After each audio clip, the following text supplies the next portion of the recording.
Hello friends, मेरा नाम शिप्रा चतुर्वेदी है। मेरा चयन यूपीपीसीएस 2019 में असिस्टेंट लेबर कमिश्नर की पोस्ट पे हुआ है। ये मेरी सेकंड प्रेफरेंस थी और आज टीकेटी प्लेटफॉर्म के माध्यम से मैं आप सबसे मेंस के बारे में, मेंस की स्ट्रेटजी शेयर करूंगी। हो सकता है मेरी बातें, मेरी यह वीडियो आपके कुछ काम आ सके और आपकी सफलता में सहायक हो सके। तो चलिए बात करते हैं कि मैंने मेंस की पढ़ाई कैसे की। मेंस में क्योंकि 8 पेपर होते हैं, 4 हमारे जीएस के पेपर, 2 हमारा ऑप्शनल का पेपर और हिंदी और एसए का पेपर। तो हम शुरू करते हैं जीएस से। जीएस फर्स्ट में हमें हिस्ट्री, आर्ट एंड कल्चर और सोसाइटी आदि पढ़ने होते हैं। तो जैसे मैंने शुरुआत की थी, तो सबसे पहले तो हमें सिलेबस पूर्णतया याद होना चाहिए, क्योंकि अगर हमें सिलेबस पूरा याद है तो हम जब भी उससे रिलेटेड कोई चीज़ कहीं पढ़ते हैं तो हमारे दिमाग में क्लिक करती है कि हाँ, ये हमें यहाँ ऐड कर सकते हैं। Pearson India's content in civil services is known for being the world class.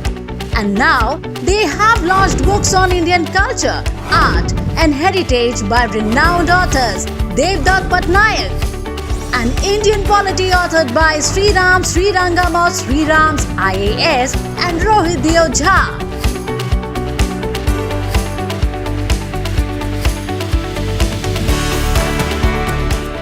तो हमें शुरुआत तो बेसिक बुक से करनी होती है, तो हम सबसे पहले एनसीईआरटी पढ़ लें। उसके बाद अगर हम मेंस की बात करें तो हिस्ट्री के लिए एनसीईआरटी और स्पेक्ट्रम काफ़ी है। और जो सबसे ज़्यादा यूज़फुल होती है हमारे किसी भी एग्ज़ाम के लिए, मेंस लिखने के लिए, वो होती है हमारी अपनी नोट्स। तो हम शुरुआत में तो शुरू करते हैं तो नोट्स इतनी बड़ी बन जाती है कि वो बुक के बराबर ही होती है। तो हमें कोशिश करनी होती है कि हम धीरे धीरे अपनी नोट्स को छोटी करते रहें। और क्योंकि हमें अपनी गलतियाँ, अपनी वीकनेस, अपनी स्ट्रेंथ खुद पता होती हैं।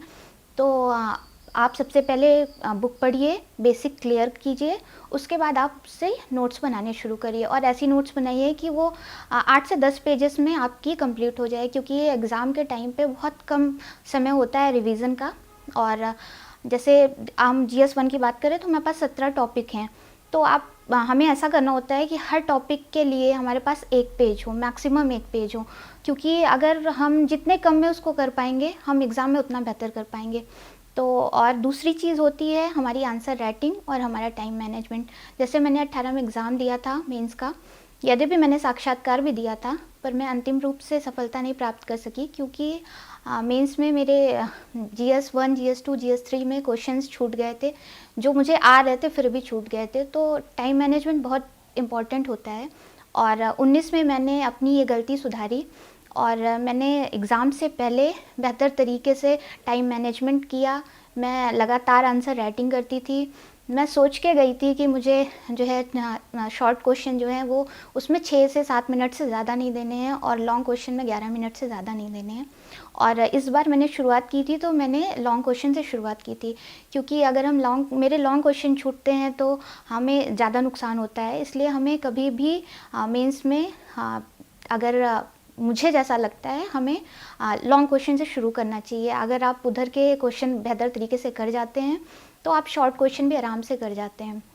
और अगर हिस्ट्री और आर्ट एंड कल्चर और ज्योग्राफी की बात करें तो ज्योग्राफी में आप एनसीईआरटी 11-12 की एनसीईआरटी काफ़ी है हमारे मेंस के लिए। और सोसाइटी के लिए आप विजन आईएएस की मेंस 365 की नोट्स आती है, आप उसको पढ़ जाइए और उसमें करंट के इशू ऐड करते जाइए। जैसे कोई भी डेटा है, कोई भी रिपोर्ट है, तो आप उसको ऐड करते जाइए। जब आपके बेसिक्स क्लियर हो जाएं, आप बुक्स पढ़ लें, आप अपनी नोट्स बना लें, आप आंसर राइटिंग शुरू करिए। और आप पहले आंसर, अगर आपको शुरू में लगता है कि हम कैसे लिख पाएंगे, हमसे नहीं हो पाएगा, तो शुरुआत मैंने जैसे की थी, मुझे भी यही लगता था कि मैं कैसे आंसर लिख पाऊँगी, तो पहले मैंने देख के शुरुआत की लिखना। आप कोई भी आंसर, कोई भी मेंस के क्वेश्चन आंसर जो भी हों, वो आप उठा लो, आप लिख लो, फिर आप धीरे धीरे उससे शुरुआत करो खुद लिखने की। और जब आप आंसर लिखते हो ना, तो उसको आप खुद से 3-4 बार पढ़ो कि मैंने कहाँ गलतियाँ की हैं। फिर उसके बाद जब आप इस स्टेज तक आ जाओ तो फिर आप धीरे धीरे देखो कि हम अपने आंसर को कैसे इनरिच कर सकते हैं, क्योंकि एग्ज़ामिनर के पास हम तो होते नहीं हैं, हमारी कॉपीज़ होती हैं। तो हम कितने ब्यूटीफुल तरीके से आंसर लिख सकते हैं। तो इसके लिए हमें जो भी रिपोर्ट्स हैं, जैसे जो भी इंडेक्स हैं नेशनल इंटरनेशनल लेवल पे, और एसडीजी, मैंने यहाँ सारे एसडीजी याद किए हुए थे, आप उसको कहाँ आंसर में अपने यूज़ कर सकते हो। योजना कुरुक्षेत्र मैगजीन बहुत इंपॉर्टेंट होती है, आप उसको उसकी सेम लाइन्स आंसर में कोट कर सकते हो। साथ ही जैसे गांधी जी के हैं, विवेकानंद जी के हैं, इन सब के कोट्स कोई भी आप कहीं भी अपने आंसर में डालते हो तो इससे आपका आंसर इनरिच होता है। साथ ही अगर ज्योग्राफी के क्वेश्चन है, हिस्ट्री के भी कुछ क्वेश्चन है, तो आप उसमें भी डायग्राम दे सकते हो, मैप दे सकते हो।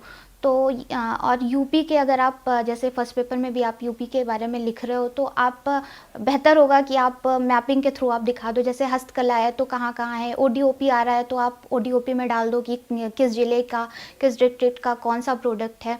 तो इससे मुझे लगता है कि हमें आप बेहतर तरीके से आंसर लिख सकते हैं और बेहतर नंबर स्कोर कर सकते हैं, क्योंकि मेंस ही वो सीढ़ी है जो हमें अच्छी पोस्ट दिलाता है। तो इसलिए हमें मेंस में अपने आंसर को इनरिच करने के लिए मेहनत करनी चाहिए। अब GS2 की बात करते हैं। GS2 के लिए हमें पॉलिटी पढ़ना होता है, हमें IR पढ़ना होता है। तो जैसे पॉलिटी के लिए आपको पता है कि आपको लक्ष्मीकांत पढ़नी है। आप लक्ष्मीकांत पढ़ने के साथ ही आप आंसर राइटिंग करिए।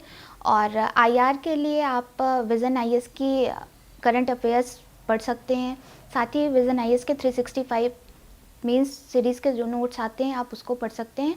उसके साथ ही आप राज्यसभा टीवी के वीडियोस से बहुत सारी चीज़ें उसमें ऐड कर सकते हैं। अगर आप IR के क्वेश्चन लिख रहे हैं तो आप कोशिश करिए कि आप मैप बना दीजिए। किन्हीं देशों के बीच में कोई विवाद है तो आप उनकी सीमाएं दिखा दीजिए, और मतलब फ्लो चार्ट दे दीजिए। आप उनके बीच बीच में जो भी संबंध रहे हैं, जो उनके बीच में मैत्री भाव है, जो उनके बीच में इश्यूज़ हैं, आप उन सबको डायग्राम के थ्रू दिखा सकते हैं। इससे हमारा IR का अच्छा आंसर लिखा जाता है। और मुझे ऐसा लगता है, अभी मार्क्स तो आए नहीं हैं, पर मुझे लगता है कि मैंने बेहतर लिखा था और मुझे अच्छे स्कोर मिले होंगे। GS3 में, जैसे कि GS3 में हमें इकोनॉमिक्स पढ़ना होता है, साइंस टेक है, हमारा डिज़ास्टर मैनेजमेंट है, हमारा सिक्योरिटी है, इन्वायरमेंट है। तो इकोनॉमिक्स के लिए आप NCERT देख सकते हो, आप विज़न IS की नोट्स देख सकते हो। उसके साथ ही आप जब साइंस टेक, जैसे मैंने इकोनॉमिक्स पे बहुत ज़्यादा, मतलब इकोनॉमिक्स मेरी वीक पोर्शन था, तो मैंने इकोनॉमिक्स के लिए मेनली करंट अफेयर्स की चीज़ें पढ़ी थी। और जैसे फूड प्रोसेसिंग इंडस्ट्री, जो भी एग्रीकल्चर बेस्ड था, वो मैंने ज़्यादा पढ़ा था। उसके साथ आप साइंस टेक के लिए आप विज़न IS की नोट्स पढ़ो। और इन्वायरमेंट के लिए शंकर IS की बुक है, विज़न की नोट्स है, आप उससे बेहतर तरीके से लिख के, और आप कोशिश करो कि ज़्यादा से ज़्यादा डायग्राम दो, कोशिश करो कि आप इंडेक्स ज़्यादा से ज़्यादा यूज़ करो, रिपोर्ट्स यूज़ करो। सिक्योरिटी, जैसे डिज़ास्टर मैनेजमेंट है, उससे आपको पता ही है कि आपके क्वेश्चन आने हैं। सिक्योरिटी से आपके क्वेश्चन आ सकते हैं। नक्सलवाद, जैसे नक्सलवाद टॉपिक है, आतंकवाद टॉपिक है, तो इन सब पे आप एक शॉर्ट नोट्स बना लो, वो आप रिवाइज करते रहो, क्योंकि इसमें कुछ भी ऐसे जो भी नई चीज़ें ऐड हो रही हैं वो आप करंट से उसी टाइम ऐड कर लो और आप उसको रिवाइज करते रहो। और डिज़ास्टर मैनेजमेंट का जो भी है, एक क्वेश्चन 2 क्वेश्चन आपके आने ही हैं, तो आप उसको कोशिश करो कि जब पहली बार पढ़ रहे हो तभी आप उसको नोट्स बना लो और उसको लगातार रिवाइज करते रहो। तो ये सब पोर्शन ऐसे हैं जो हमारे स्टैटिक हैं, और हम एक बार बना लें तो हम उसमें बहुत अच्छा कर सकते हैं। बस हमें उनमें कुछ चीज़ें जो न्यूज़पेपर से ऐड करनी हो या करंट अफेयर से ऐड करनी हो, वो हम उसी टाइम अपने नोट्स में ऐड कर सकते हैं, और इससे हम GS3 में बेहतर स्कोर कर सकते हैं। GS4 हमारा एथिक्स का पोर्शन है, और जैसा कि बोला जाता है कि हिंदी माध्यम में बहुत इसकी उपलब्धता बहुत कम है, इसके बारे में नॉलेज की। तो एथिक्स एक हमारा ऐसा पेपर है जो हमें पढ़ाई के साथ ही हमारी सोच पे भी निर्भर होता है, हम उसको डेली लाइफ में जीते हैं। तो जैसे कि एक सिविल सर्वेंट के क्या गुण होने चाहिए, हम जाते हैं तो हम क्या करेंगे, हमें समाज के लिए करना है तो हम कैसे करेंगे। तो इसके लिए मैंने एथिक्स के लिए लेक्सिकॉन की बुक पढ़ी थी, और विज़न IS की आती है, और सेकंड ARC की रिपोर्ट आप पढ़ सकते हैं। और एथिक्स में सबसे ज़्यादा ज़रूरी होता है कि आप उसको फ़ील करो और लिखो, और उसके साथ आप समाज में देखो कि आपके पास कितने एग्जाम्पल हैं। आप केस स्टडी पढ़ो, ज़्यादा से ज़्यादा केस स्टडी पढ़ो। आप योजना कुरुक्षेत्र की केस स्टडी डाल सकते हो, आप विवेकानंद जी के कोट्स डाल सकते हो, और मैंने गांधी जी को बहुत ज़्यादा यूज़ किया था पेपर 4 में।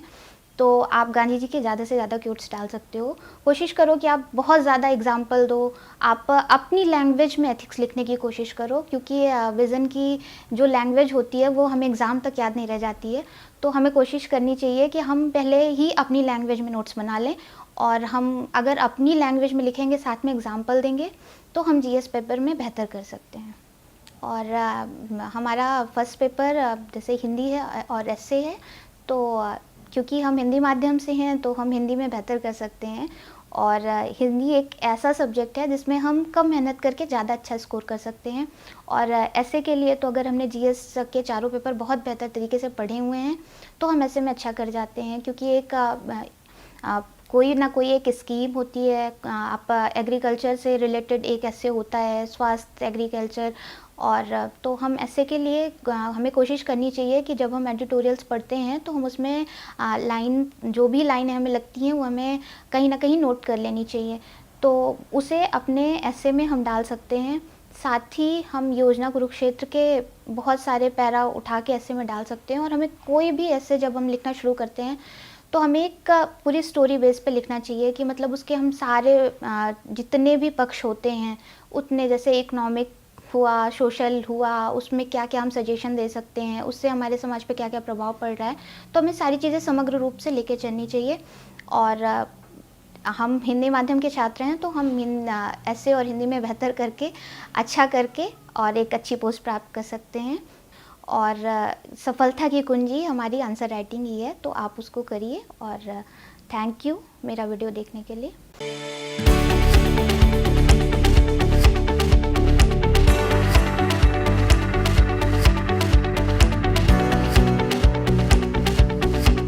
Millions of aspirants across the country prepare for civil services every year. As many as 8 lakh students appeared for the civil services exam in 2019, which is considered the most widely taken exam in the country. Pearson India's content in civil services is known for being the world class. And now they have launched books on Indian culture, art and heritage by renowned authors Devdutt Patnaik, an Indian polity authored by Sriram Srirangam of Sriram's IAS and Rohit Deo Jha. 25 years ago, I had given a UPSC exam. I had gone through it, and I went through, got through, but I didn't do very well in my interview. And the question related to heritage and tradition, and it has always bothered me. So I said, this is an opportunity to right the wrong. Because why could I not answer the question properly is because it was not clearly explained to me. And I said, okay, let me at least as a responsible citizen of our country put together a book that will make things simple and easy. And that was the reason I did it. And really, culture and mythology have a very close relationship. Mythology is more abstract, culture is more concrete. They are like sort of two sides of the same coin. So I focused more on the abstract aspects. I enjoy it, and I realized I was not paying attention to the material aspects of the culture. And that happened around the same time. My friends who are experts in museum craft and experts in museums were telling us how they struggle to get information out to young people. So, all came together, and this was a great opportunity for me to also streamline my thoughts. So I took the opportunity, and it took some time, but we did.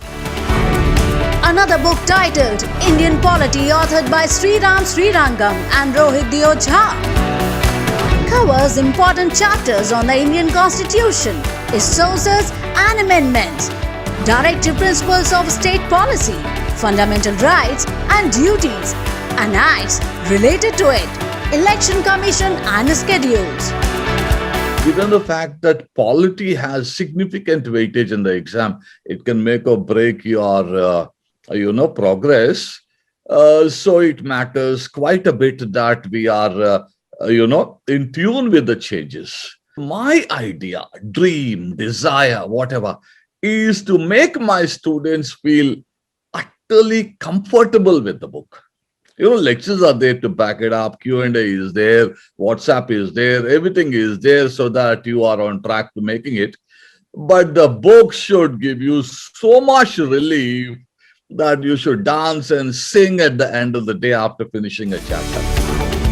Along with the new rich titles, Pearson India is offering an app both on Android and iOS, which will provide a blended learning experience to students and brings the learning content in an innovative bite-sized format, which will be made available to the aspirants on the daily basis. Pearson India is partnering with eminent content creators for this app and will be offering the resources free to the aspirants. The idea is digital first company in the education segment, keeping current pandemic challenges in the mind. Over the last 1 year, during the pandemic right through, like anyone else, we were also confronted with a lot of challenges in terms of how to deliver solutions, because schools were not working, institutes were not working, students were at home stuck, educators were not able to do face-to-face teaching, etc. So largely the online mode, but the challenge was how do you still keep the learning curve intact? So whether it is K-12, the higher ed test preparation is what we are focused on today, and professional educations. I think Pearson took this lead of creating this entire online ecosystem, and we're happy to share that across India, we were able to connect with more than 10,000 teachers through various online training interventions, workshops, webinars, etc., which actually greatly helped the teachers to deliver the process of learning to the students. So that was a great experience and learning for us, because we also had to sort of quickly develop this capability, imbibe, and move forward. But if you look at specifically the test prep segment, I think apart from the postponement of the various cycles, etc., the real challenge was how do you create capabilities and solutions for these high-stake exams, be it NEET or IIT, JEE, UPSC, through great content and something where you can also build in assessment solutions, mock tests, and good amount of preparation resources so that the learners could take those exams being fully prepared. So this is yet another step in that direction. Very soon, both the books will be available for purchase on Amazon India.